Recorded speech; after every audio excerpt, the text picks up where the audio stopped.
दिल से बुलाया केमिस्ट्री क्लास 12 को पढ़ाने हिमांशु कुमार आया। तो आज हम लोग दोस्त फुल एचडी में ईथर का यूपेक नेम पढ़ेंगे। आज हम लोग दोस्त यूपेक नेम ऑफ ईथर पढ़ेंगे। सबसे पहले हम दोस्त यूपेक का फुल फॉर्म पता करते हैं। तो यूपेक का फुल फॉर्म हो गया आपका international union of pure and applied chemistry. हमारा यूपेक का फुल फॉर्म हो गया। इसका मतलब हो गया दोस्त अंतरराष्ट्रीय संस्था के द्वारा दिया गया नाम को यूपेक नेम बोला जाता है। अब यहाँ पर देखिए दोस्त, जनरल यूपेक नेम हमको ईथर का लिखना है। ईथर का जनरल यूपेक नेम हो गया आपका अल्कोक्सी अल्केन, जहां पर अल्केन हमारा पेरेंट चेन है और अल्कोक्सी हमारा ब्रांच है। अब यहाँ पर देखिए दोस्त, ये हमारा डाइवैलेंट ऑक्सीजन एटम है जिसको हम लोग ईथर फंक्शनल ग्रुप बोलते हैं। ईथर फंक्शनल ग्रुप के राइट साइड में आर डैश लगा हुआ, लेफ्ट साइड में आर लगा हुआ है। जहां पर आर हमारा बड़ा है आर डैश से, तो जो ग्रुप बड़ा होता है ना वह पेरेंट चेन बन जाता है। तो आर बन गया हमारा पेरेंट चेन। तो आर के लिए रूट वर्ड अल्क लिख दिए और यहाँ पर सिंगल बॉन्ड है, सिंगल बॉन्ड के लिए एन लिख दिए। तो इस पेरेंट चेन का नाम हो गया अल्केन। अब आर डैश हमारा छोटा होने की वजह से वह ब्रांच बन जाता है। तो ये तो बन गया हमारा ब्रांच। तो आर के लिए अल्क लिख दिए, ऑक्सीजन का यहाँ पर ऑक्सी लिख दिए। तो इस ब्रांच का नाम हो गया आपका अल्क ऑक्सी। और दोस्त एग्जांपल में आते हैं। ठीक है दोस्त, ये डाइवैलेंट ऑक्सीजन एटम के राइट साइड में एक कार्बन है और लेफ्ट साइड में भी एक कार्बन है।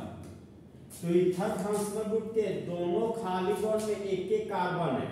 तो जब कार्बन का संख्या इक्वल हो तो ऐसी हालातों में आप either of side principal chain ले सकते हैं। फिलहाल हम लोग प्रिंसिपल चेन लेफ्ट साइड वाले कार्बन को लिए। ये हो गया फर्स्ट कार्बन और ये बन गया हमारा ब्रांच। तो ब्रांच में देखिए एक कार्बन के लिए रूट वर्ड हो गया मीट, तो यहां पर लिख दिया मीट। ऑक्सीजन के लिए ऑक्सी लिख दिए, ये हो गया मेरा ऑक्सी। ये जो हमारा ब्रांच में है इस ब्रांच का नाम है मिथॉक्सी। ये हो गया हमारा दोस्त मिथॉक्सी। अब हम लोग प्रिंसिपल चेन का नाम लिखते हैं। एक कार्बन के लिए रूट वर्ड हो गया मीट, तो यहां पर लिख दिया मीट। और यहां पर सिंगल बॉन्ड है तो सिंगल बॉन्ड के लिए लिख दिए एन। तो इस कंपाउंड का यूपेक नेम हो गया आपका मिथॉक्सी मीथेन। अब हम दोस्त नेक्स्ट एग्जांपल में आते हैं। ठीक है दोस्त, यहां पर ईथर फंक्शनल ग्रुप के राइट साइड में भी दो कार्बन लगा हुआ है और लेफ्ट साइड में भी दो कार्बन है। तो कार्बन का संख्या आपका बराबर है। तो ऐसी हालातों में आप प्रिंसिपल चेन राइट साइड चाहे लेफ्ट साइड दोनों में से कोई भी साइड का ले सकते हैं। तो फिलहाल प्रिंसिपल चेन लेफ्ट साइड का लिए। ये हो गया फर्स्ट कार्बन, ये हो गया सेकेंड कार्बन और ये जो ग्रुप बच गया ये बन गया आपका ब्रांच। तो यूपेक नेम में सबसे पहले ब्रांच का नाम लिखते हैं। तो दो कार्बन के लिए रूट वर्ड हो गया हमारा ईथ, तो यहां पर लिख दिया ईथ। ऑक्सीजन के लिए ऑक्सी लिखेंगे। तो दो कार्बन में जब ऑक्सीजन लगाओ तो इसको इथॉक्सी ग्रुप बोलते हैं। अब दो कार्बन के लिए रूट वर्ड हो गया ईथ, तो यहां पर लिख दिए ईथ। प्राइमरी सफिक्स में कार्बन के बीच बॉन्ड लिखा जाता है। कार्बन कार्बन के बीच सिंगल बॉन्ड है तो प्राइमरी सफिक्स के रूप में लिख दिए एन। तो इस कंपाउंड का यूपेक नेम हो गया आपका इथॉक्सी इथेन। अब यहाँ पर देखिए दोस्त, यहाँ पर एक कार्बन है, यहाँ पर दो कार्बन है। तो जिधर कार्बन का संख्या ज्यादा होगा वह प्रिंसिपल चेन होगा।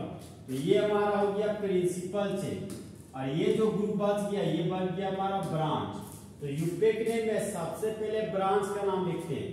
तो एक कार्बन के लिए रूट वर्ड हो गया मीथ, यहां पर लिखिए मीथ। ऑक्सीजन के लिए ऑक्सी लिखेंगे। तो एक कार्बन में जब ऑक्सीजन लगाओ तो उसको मिथॉक्सी ग्रुप बोलते हैं। अब हम लोग दोस्तों रूट वर्ड का नाम लिखते हैं। तो दो कार्बन क्या रूट वर्ड हो गया ईथ, यहां पर लिखिए ईथ। अब हम लोग प्राइमरी सफिक्स में कार्बन के बीच बॉन्ड लिखते हैं। यहाँ पर कार्बन और कार्बन के बीच सिंगल बॉन्ड है, तो प्राइमरी सफिक्स के रूप में एन लिखेंगे। तो यहाँ पर लिखिए हम लोग एन। तो इस कंपाउंड का यूपेक नेम हो गया आपका मिथॉक्सी इथेन।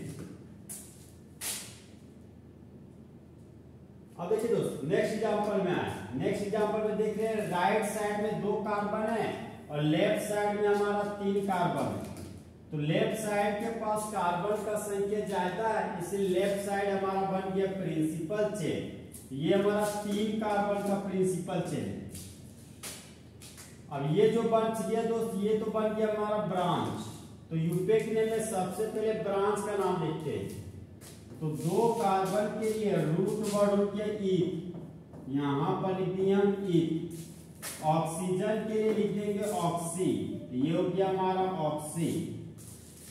ये इस ग्रुप का नाम हो गया इथॉक्सी। अब हम दोस्त प्रिंसिपल चेन का नाम लिखने जा रहे हैं। तो 3 कार्बन के लिए रूट वर्ड हो गया प्रो, यहां पर लिख दिए हम प्रो। यहां पर देखिए दोस्त कार्बन और कार्बन के बीच सिंगल बॉन्ड है, तो प्राइमरी सफिक्स के रूप में एन लिखेंगे, यहां पर लिख दिए हम एन। तो इस कंपाउंड का यूपेक नेम हो गया आपका इथॉक्सी प्रोपेन।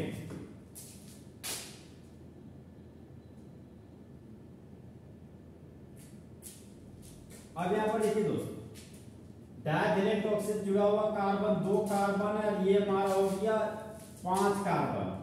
तो 5 कार्बन वाला हो जाएगा हमारा प्रिंसिपल चेन।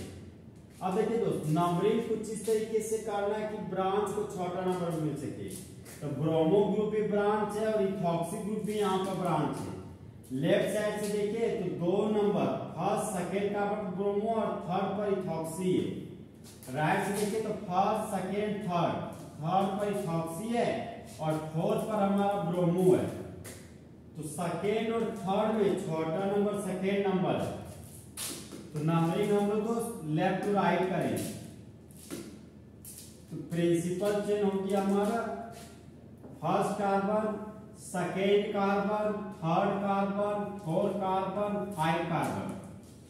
ये हो गया हमारा इथॉक्सी ग्रुप। तो इथॉक्सी का ई और ब्रोमो का बी। तो एबीसीडी में ब्रोमो का बी पहले आता है, उसके बाद इथॉक्सी का ई आता है। तो सबसे पहले हम लोग ब्रोमो ग्रुप को लिखेंगे ब्रांच के रूप में। तो 2 पर ब्रोमो है, यहां पर लिखिए हम 2 ब्रोमो। 2 ब्रोमो। 3 नंबर पर इथॉक्सी ग्रुप लगा हुआ है, यहां पर लिख दिया हम 3 इथॉक्सी। 2 bromo 3 ethoxy. 5 कार्बन के लिए रूट वर्ड हो गया पेन, यहां पर लिख देंगे हम पेन। अब यहां पर देखिए दोस्त कार्बन और कार्बन के बीच यहां पर सिंगल बॉन्ड है, तो प्राइमरी सफिक्स के रूप में एन लिखेंगे। तो यहां पर लिख दिए हम एन। तो इस कंपाउंड का यूपेक नेम हो गया आपका 2 ब्रोमो 3 इथॉक्सी पेंटेन। अब दोस्त नेक्स्ट एग्जांपल में आते हैं। ठीक है दोस्त, ये हमारा हो गया कंपाउंड। यहां पर देखिए दोस्त डाइवैलेंट ऑक्सीजन एटम से जुड़ा हुआ है। एक तरफ जुड़ा हुआ है आपका 2 कार्बन, एक तरफ जुड़ा हुआ है 2 कार्बन आपका, और एक तरफ जुड़ा हुआ है आपका 1 2 3 4 5 6 कार्बन। तो ज्यादा कार्बन वाला हमारा प्रिंसिपल चेन होगा। अब नंबरिंग कुछ इस तरीके से करना है कि डबल बॉन्ड को छोटा नंबर मिल सके। लेफ्ट साइड से गए तो फर्स्ट सेकेंड 2 नंबर पर डबल बॉन्ड है। राइट साइड से first second third fourth 4 carbon पर डबल बॉन्ड है। तो 2 सेकेंड वाला हमारा छोटा नंबर है, तो नंबरिंग हम लोग लेफ्ट टू राइट करेंगे।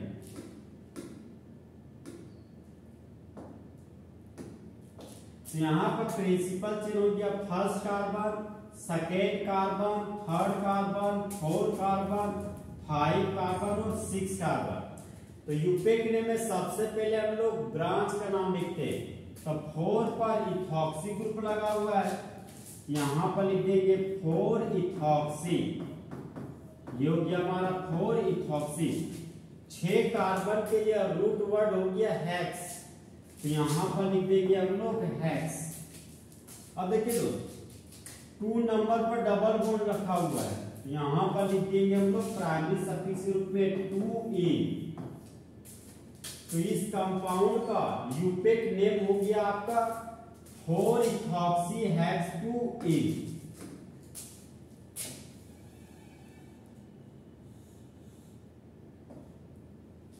और दोस्त नेक्स्ट एग्जांपल में आते हैं। देखिए दोस्त ये हो गया हमारा ब्रांच और ये हो गया हमारा प्रिंसिपल चेन। तो एक कार्बन के लिए रूट वर्ड हो गया हमारा मीट, तो यहाँ पर लिखिए मीट। ऑक्सीजन के लिए लिखेंगे ऑक्सी, ये हो गया हमारा ऑक्सी। तो जब एक कार्बन पर ऑक्सीजन जुड़ जाता है ना तो उसको बोलते हैं मिथॉक्सी ग्रुप। और इस प्रिंसिपल चेन का नाम है बेंजीन, यहाँ पर लिख देंगे हम लोग दोस्त बेंजीन। तो इस कंपाउंड का यूपिक नेम हो गया आपका मिथॉक्सी बेंजीन। और मिथॉक्सी बेंजीन का फेमस नाम है एनिसोल। मिथॉक्सी बेंजीन को हम लोग दोस्त एनिसोल कहते हैं, तो यहाँ पर लिखिए हम एनिसोल। अब देखिए दोस्त डायवैलेंट ऑक्सीजन तब एक खाली बॉन्ड में 1 कार्बन है और दूसरा खाली बॉन्ड में 6 कार्बन है। तो जिधर कार्बन का संख्या ज्यादा होगा ना वह हमारा पेरेंट चेन होगा। यहाँ पर पेरेंट चेन हो गया first carbon, second carbon, third, fourth, 5, 6 carbon. अब यहाँ पर देखिए दोस्तों यूपेक नेम में हम लोग सबसे पहले ब्रांच का नाम लिखते हैं। तो एक कार्बन के लिए रूट वर्ड हो गया मीट, तो यहाँ पर लिख दिया मीट। ऑक्सीजन के लिए लिख दिया ऑक्सी, ऑक्सीजन के लिए हो गया दोस्तों ऑक्सी। तो ब्रांच का नाम हो गया आपका मिथॉक्सी। और दोस्त 6 कार्बन का पेरेंट चेन का नाम लिखते हैं। ये जो पेरेंट चेन है वो हमारा क्लोज चेन है, तो क्लोज चेन के लिए लिखेंगे साइक्लो। 6 कार्बन के लिए रूट वर्ड हो गया हेक्स, यहाँ पर लिख दिया हेक्स। कार्बन कार्बन के बीच सिंगल बॉन्ड है, तो प्राइमरी सफिक्स के रूप में लिखेंगे एन। तो इस कंपाउंड का यूपेक नेम हो जाएगा मिथॉक्सी साइक्लोहेक्सेन। तो इस तरह हमारा दोस्त फुल एचडी में यूपेक नेम ऑफ ईथर खत्म हुआ। तो दोस्त चीते की चाल, बाज की नजर और हिमांशु कुमार की कैलकुलेशन पर कभी शक नहीं कर सकता।